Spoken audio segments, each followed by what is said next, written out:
आज के इस वीडियो में हम जो सेंटेंस स्ट्रक्चर सीखेंगे वो हैविंग सेड दैट ये स्ट्रक्चर है। हमने पिछली वीडियो में हैविंग का यूज़ सीखा था, हैविंग का हमने पैसिव भी सीखा और हैविंग का हमने सिंपल यूज़ भी सीखा। आज की इस वीडियो में हम हैविंग सेड दैट यूज़ करेंगे।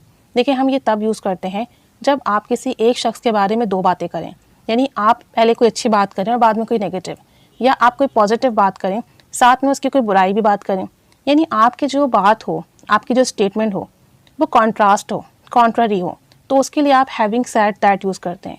जैसे अगर मैं कहूँ कि वो एक गरीब आदमी था फिर भी उसने एक महंगा गिफ्ट दिया। अब एक गरीब आदमी था, ये एक अलग बात हो गई, उसके बावजूद या फिर भी उसने महंगा गिफ्ट दिया, यानी अफोर्डेबिलिटी नहीं थी उसकी, लेकिन फिर भी उसने महंगा गिफ्ट दिया। तो दोनों अलग अलग बातें हो गई, दोनों अलग अलग चीज़ें हो गई। ऐसे ही मैं कहूँ कि वो अक्सर चीज़ें भूल जाता है, ठीक है ना, वो जो शख्स है उसकी मेमोरी कमज़ोर है, वो भूल जाता है, फिर भी या इसके बावजूद भी हमेशा मेरी सालगिरह याद रखता है। तो एक स्टेटमेंट में क्या है कि वो भूलने की आदत है उसे, और दूसरे में क्या है कि वो मेरी सालगिरह याद रखता है। तो दोनों अलग बातें हो गई, एक दूसरे के ऑपोजिट हो गई।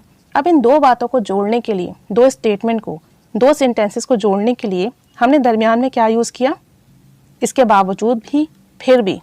तो इसके लिए हम यूज़ करते हैं हैविंग सेड दैट।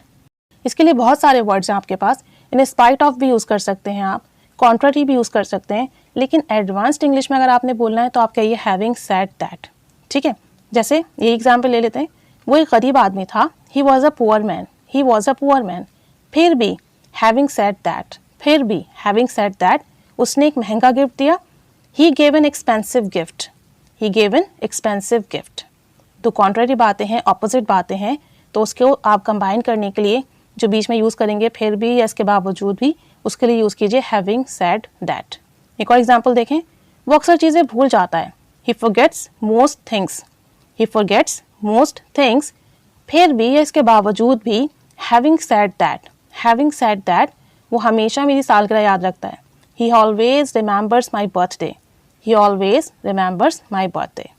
एक और सेंटेंस देखें, वो इतना फुर्तीला नहीं है, इतना चुस्त नहीं है, he is not so active, he is not so active, फिर भी या इसके बावजूद भी having said that, having said that वो सारे काम अकेले करता है। He does all things alone, he does all things alone. तो दो अपोजिट बातें हो गई कि वो एक्टिव नहीं है फिर भी सारे काम करता है, ठीक है। तो इनको कंबाइन करने के लिए, ज्वाइन करने के लिए हम हैविंग सेड दैट यूज़ करेंगे। एक और सेंटेंस देखें, वो मैथ्स में अच्छी नहीं है, she is not good at mathematics, she is not good at mathematics, फिर भी उसके बावजूद भी having said that, having said that वो हमेशा अच्छे नंबर्स लेती है।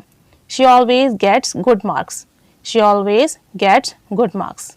एक लास्ट सेंटेंस देखें, आजकल मैं बहुत मसरूफ़ हूँ, I am so busy nowadays, I am so busy nowadays, इसके बावजूद या फिर भी having said that, having said that मैं दावत पर आना चाहता हूँ।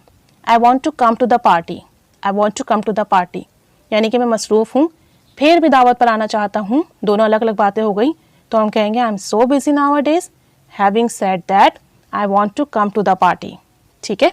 तो अब आप बताइए ऐसी कौन सी चीज़ें हैं जो ऑपोजिट हैं एक दूसरे के, कॉन्ट्ररी हैं, उसके बावजूद भी वो चीज़ें हो रही हैं, साथ में हैं, किसी भी शख्स के बारे में, आपके अपने बारे में। तो सेंटेंसेस बनाइए, हैविंग सेड दैट की प्रैक्टिस कीजिए। Keep staying with us, thanks for watching.